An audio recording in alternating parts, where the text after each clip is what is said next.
ವೀಕ್ಷಕರೇ ನಮಸ್ಕಾರ. Jeet media network YouTube ವಾಹಿನಿಯ ವಿಶೇಷ ವಿಡಿಯೋ ನೋಡೋದಕ್ಕೆ ನಿಮಗೆಲ್ಲ ಸ್ವಾಗತ. ಮಹಾಲಕ್ಷ್ಮಿ ಒಲಿಬೇಕಾ? ಹಾಗಾದ್ರೆ ಉಪ್ಪನ್ನ ತಗೊಂಡು ಈ ಉಪಾಯ ಮಾಡಿ. ಮುಂದೆ ನಡೆಯೋ ಚಮತ್ಕಾರನ ನೀವೇ ನೋಡಿ ಶಾಕ್ ಆಗ್ತೀರಾ ಅನ್ನೋ ರಹಸ್ಯದ ಮಾಹಿತಿಯನ್ನ ಈ ವಿಡಿಯೋದಲ್ಲಿ ನಾನು ನಿಮಗೆ ತಿಳಿಸ್ಕೊಡ್ತಾ ಇದ್ದೀನಿ. ಹಾಗೇನೆ ಈ ವಿಡಿಯೋಗೆ ಈಗಲೇ ಒಂದು ಲೈಕ್ ಕೊಟ್ಟು ವಿಡಿಯೋದ ಕೆಳಗಡೆ ಅಮ್ಮ ಮಹಾಲಕ್ಷ್ಮಿ ಶ್ರೀಮನ್ನಾರಾಯಣರ ಸಮೇತ ನಮ್ಮ ಮನೆಗೆ ಬಂದು ಸ್ಥಿರವಾಗಿ ನೆಲೆಸಮ್ಮ ಅಂತ ಕಮೆಂಟ್ ಮಾಡೋದಕ್ಕೆ ಮರಿಬೇಡಿ. ಹಾಗೇನೆ ಈ ವಿಡಿಯೋನ ಸ್ಕಿಪ್ ಮಾಡದೆ ಕೊನೆ ತನಕ ನೋಡಿ. ಅಲ್ಲದೆ ವಿಡಿಯೋದ ಕೆಳಗಡೆ ಇರುವಂತಹ ಜಾಯಿನ್ ಬಟನ್ ಒತ್ತಿ, ಆಗ ನೀವು ಜೀತ್ ಮೀಡಿಯಾ ಚಾನೆಲ್ ಮೆಂಬರ್ ಆಗ್ತೀರಾ.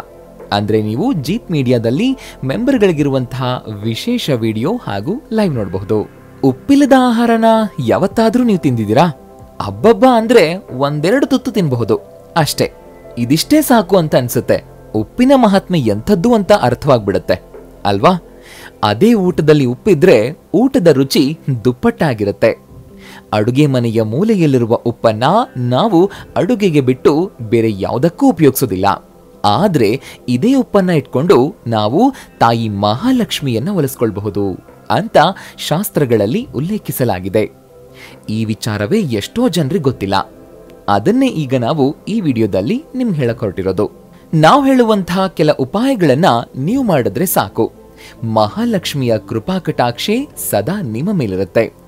ತಾಯಿಯ ಆಶೀರ್ವಾದ ನಿಮ್ಮ ಮೇಲಿದ್ರೆ ಇನ್ನೇನೋ, ಮನೆಯಲ್ಲಿ ಸುಖ, ಶಾಂತಿ, ಸಮೃದ್ಧಿ ಸದಾ ನಿಮ್ಮ ಮೇಲೆ ಇದ್ದೇ ಇರುತ್ತೆ. ಹಾಗಾದ್ರೆ ಆ ಉಪಾಯ ಏನು, ಅದನ್ನ ಹೇಗ್ ಮಾಡಬೇಕು ಅನ್ನೋದನ್ನ ಇಲ್ಲಿ ಒಂದೊಂದಾಗಿ ಹೇಳ್ತೀವಿ.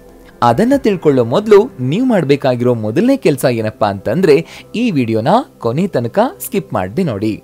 ನಿಮಗೆಲ್ಲ ಸಮುದ್ರ ಮಂಥನದ ಕಥೆ ಗೊತ್ತಿರ್ಬೇಕಲ್ವಾ? ಅದು ದಾನವರು ಮತ್ತು ದೇವತೆಗಳ ನಡುವೆ ಅಮೃತಕ್ಕಾಗಿ ನಡೆದ ಮಂಥನ. ಆ ಮಂಥನದ ಸಮಯದಲ್ಲಿ ಸಮುದ್ರದ ಗರ್ಭದಾಳದಿಂದ ಅನೇಕ ಅದ್ಭುತ ಶಕ್ತಿಗಳು ಹೊರಹೊಮ್ಮುತ್ತವೆ. ಅದೇ ಸಮುದ್ರ ಮಂಥನದ ವೇಳೆ ಸಮುದ್ರದ ಗರ್ಭದಿಂದ ಹೊರಬಂದಿದ್ದು ತಾಯಿ ಮಹಾಲಕ್ಷ್ಮಿ ಹೊರಬಂದಿದ್ಲು. ಹಾಗಾಗಿ ಸಮುದ್ರದ ಅಂಶವಾಗಿರುವ ಉಪ್ಪಿಗೂ ಲಕ್ಷ್ಮೀದೇವಿಗೂ ಒಂದು ಸಂಬಂಧ ಇದ್ದೇ ಇದೆ. ಇದೇ ಕಾರಣಕ್ಕೆ ಗೃಹ ಪ್ರವೇಶದ ಸಮಯದಲ್ಲಿ ಹೊಸ ಮನೆಗೆ ಹೋದಾಗ ಮೊದಲ ಪದಾರ್ಥವಾಗಿ ಉಪ್ಪಿಗೆ ಆದ್ಯತೆಯನ್ನ ನೀಡಲಾಗುತ್ತೆ. ಹೀಗೆ ಮಾಡಿದಲ್ಲಿ ಮನೆಯಲ್ಲಿ ಧನ ಧಾನ್ಯಕ್ಕೆ ಯಾವತ್ತೂ ಕುಂದುಕೊರತೆ ಇರೋದಿಲ್ಲ ಅಂತ.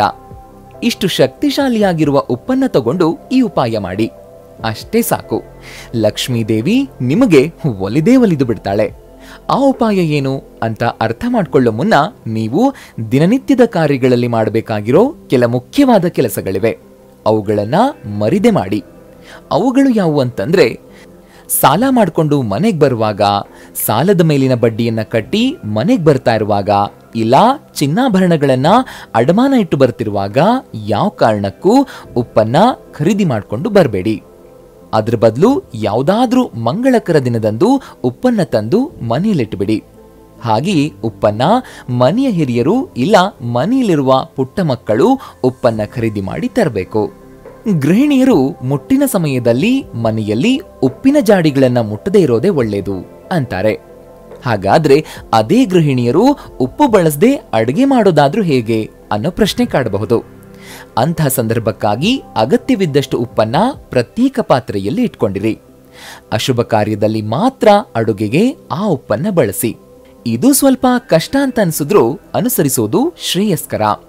ಆದ್ರೆ ಮನೆಯಲ್ಲಿ ಐಶ್ವರ್ಯ ಲಕ್ಷ್ಮಿ ಅಂಶವು ಸ್ವೀಕರಿಸಬೇಕಾದ್ರೆ ಮುಟ್ಟಿನ ಸಮಯದಲ್ಲಿ ಕಲ್ಲು ಉಪ್ಪನ್ನ ಮುಟ್ಟದೇ ಇರೋದೇ ಒಳ್ಳೆಯದು.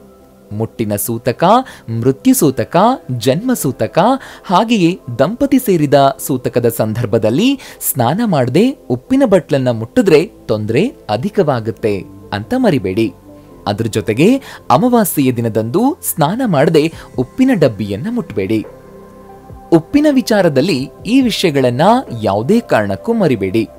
ಇದ್ರ ಜೊತೆಗೆ ನೀವು ಈ ಕೆಲ ಉಪಾಯಗಳನ್ನ ತಪ್ಪದೆ ಮಾಡಿ. ಈ ಉಪಾಯ ಮಾಡೋದ್ರಿಂದ ನಿಮ್ಮ ಸಂಪತ್ತು ದಿನದಿಂದ ದಿನಕ್ಕೆ ವೃದ್ಧಿಯಾಗ್ತಾನೆ ಹೋಗುತ್ತೆ. ಮೊದಲಿಗೆ ನಿಮ್ಮ ಮನೆಯಲ್ಲಿರುವ ಉಪ್ಪು ಖಾಲಿಯಾಗೋ ಮುನ್ನವೇ ನೀವು ತಿಂಗಳ ಮೊದಲ ದಿನ ಉಪ್ಪನ್ನ ಖರೀದಿ ಮಾಡಿ ತಂದಿಟ್ಬಿಡಿ.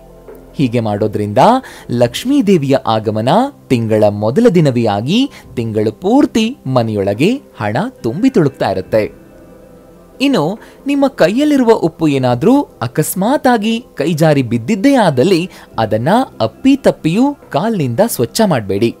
ಒದ್ದೆ ಬಟ್ಟೆಯಿಂದ ಇಲ್ಲ ಕಾಗದವನ್ನ ತಗೊಂಡು ಸ್ವಚ್ಛಗೊಳಿಸಿ.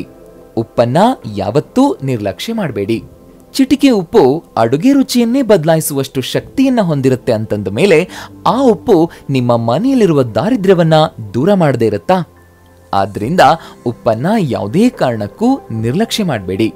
ಹಾಗೆ ಮಾಡಿದಲ್ಲಿ ತಾಯಿ ಲಕ್ಷ್ಮೀ ದೇವಿಗೆ ಅವಮಾನ ಮಾಡಿದಂತೆ. ಇನ್ನು ಈ ವಿಡಿಯೋದಲ್ಲಿ ನೀವು ತಿಳ್ಕೊಳ್ಬೇಕಾಗಿರೋ ಮುಖ್ಯವಾದ ಉಪಾಯ. ಈ ಉಪಾಯವನ್ನ ಒಮ್ಮೆ ಆರಂಭ ಮಾಡಿದ್ರೆ 31 ಶುಕ್ರವಾರ ಮಾಡಬೇಕು. ಹೆಣ್ಣು ಮಕ್ಕಳು ಮುಟ್ಟಾಗಿದ್ದಲ್ಲಿ ಈ ಉಪಾಯವನ್ನ ಮಾಡದೆ ತಮ್ಮ ಮನೆಯಲ್ಲಿರುವ ಬೇರೆ ಸದಸ್ಯರಿಂದ ಈ ಉಪಾಯವನ್ನ ಮಾಡಿಸಿ. ಯಾವ ಕಾರಣಕ್ಕೂ ಈ ಉಪಾಯವನ್ನ ಮಾಡೋದಕ್ಕೆ ಆರಂಭಿಸಿದ್ರೆ ಮಧ್ಯದಲ್ಲಿ ನಿಲ್ಲದೆ ಇರುವಂತೆ ನೋಡ್ಕೊಳ್ಳಿ. ಮೊದಲಿಗೆ ಸಂಧ್ಯಾಕಾಲದಲ್ಲಿ ಅಂದ್ರೆ ಸೂರ್ಯಾಸ್ತದ ಸಮಯದಲ್ಲಿ ಪಿಂಗಾಣಿ ಡಬ್ಬಿಯನ್ನ ತಗೊಂಡು ಅದರಲ್ಲಿ ಹರಳಿನ ಉಪ್ಪನ್ನ ತುಂಬಿಟ್ಕೊಳ್ಳಿ. ಆ ನಂತರ ನಿಮ್ಮ ಮನೆಯ ಕುಲದೇವರಿಗೆ ಹಾಗೂ ಇಷ್ಟ ದೇವರಿಗೆ ಪ್ರಾರ್ಥನೆ ಮಾಡ್ಕೊಳ್ಳಿ. ಲಕ್ಷ್ಮೀ ದೇವಿಯ ಕೃಪೆ ನಮ್ಮ ಮೇಲೆ ಸದಾ ಇರಲಿ, ಆಕೆ ನಮ್ಮ ಮನೆಯಲ್ಲಿ ಸದಾ ಖುಷಿಯಿಂದ ಓಡಾಡ್ಕೊಂಡಿರ್ಲಿ ಅಂತ ಶ್ರದ್ಧೆ ಭಕ್ತಿಯಿಂದ ಕೇಳ್ಕೊಳ್ಳಿ. ಇಷ್ಟು ಮಾಡಿದ ಮೇಲೆ ಅದೇ ಉಪ್ಪಿನ ಪಿಂಗಾಣಿ ಡಬ್ಬಿಯಲ್ಲಿ 5 ರೂಪಾಯಿ ನಾಣ್ಯವನ್ನ ಹಾಕಿ. ಆ ನಂತರ ಆ ಉಪ್ಪಿನ ಡಬ್ಬಿಯನ್ನ ನಿಮ್ಮ ಅಡುಗೆ ಮನೆಯ ಮೂಲೆಯಲ್ಲಿ ಹಳದಿ ಬಟ್ಟೆಯನ್ನ ಹಾಸಿ ಅದ್ರ ಮೇಲೆ ಇಟ್ಟುಬಿಡಿ. ಆ ಡಬ್ಬಿ ಪಶ್ಚಿಮ ದಿಕ್ಕಿನತ್ತ ತಿರುಗಿರಬೇಕು. ಆ ರೀತಿ ಇಡೋದು ಮುಖ್ಯ. ಸಾಕ್ಷಾತ್ ಲಕ್ಷ್ಮಿಯೇ ಅಲ್ಲಿ ಪ್ರತಿಷ್ಠಾಪನೆ ಮಾಡಿದಂತಿರಬೇಕು. ಕೊನೆಯಲ್ಲಿ ಆ ಡಬ್ಬಿಯ ಮುಂದೆ ಹಣತೆಯಲ್ಲಿ ತುಪ್ಪದ ದೀಪವನ್ನ ಹಚ್ಚಿ ಧೂಪವನ್ನ ಬೆಳಗಿಸಿ. ಆ ದೀಪದ ಹಣತೆಯನ್ನ ಮರುದಿನ ಹರಿಯುವ ನೀರಲ್ಲಿ ಇಲ್ಲ ಯಾವುದಾದ್ರೂ ಗಿಡದ ಕೆಳಗಡೆ ಬಿಸಾಕ್ಬಿಡಿ. ಈ ಉಪಾಯವನ್ನ ಮಾಡಿ ನೋಡಿ. ಆಗ ನೋಡಿ ಲಕ್ಷ್ಮೀ ದೇವಿ ಪ್ರಸನ್ನಳಾಗಿ ಹೇಗೆ ನಿಮ್ಮ ಮನೆಯಲ್ಲೇ ಶಾಶ್ವತವಾಗಿ ನೆಲೆಯೂರಿ ಬಿಡ್ತಾಳೆ ಅಂತ.